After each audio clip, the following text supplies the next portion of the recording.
Si vous regardez le site du Conseil aux voyageurs du ministère des Affaires étrangères, nos conseils restent grosso modo les mêmes, c'est-à-dire d'éviter de circuler de nuit, évidemment de ne pas aller dans les zones qui pourraient être minées, où il pourrait y avoir encore des difficultés liées au conflit, mais les axes principaux, les zones touristiques, ne sont nullement déconseillés aux visiteurs. Et j'avais effectivement participé à ce qu'on avait appelé les 72 heures de relance du tourisme à Diembereng, autour d'un magnifique fromager sur la place principale du village, pour relancer le tourisme. Et moi, je souhaite que les opérateurs, les hôtels, les restaurants continuent leur mobilisation à ce sujet.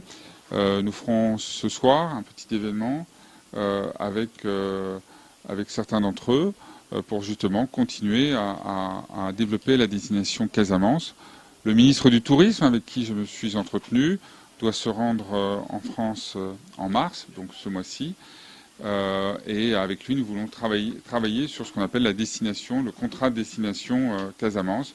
Parce que vous avez ici, non seulement le patrimoine, je dirais, en termes de paysage, en termes balnéaires aussi, mais vous pouvez aussi développer toutes les activités liées à l'environnement, à l'écologie, et aussi à promouvoir les savoir-faire et la culture locale.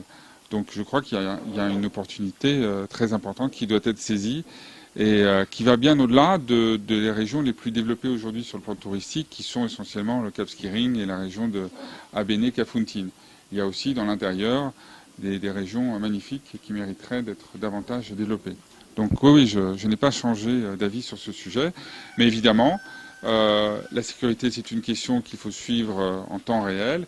Et donc j'aurai l'occasion, puisque je serai reçu, je crois, cet après-midi par les autorités locales, le gouverneur et d'autres, j'aurai l'occasion évidemment d'écouter leur analyse de la situation sécuritaire en Casamance.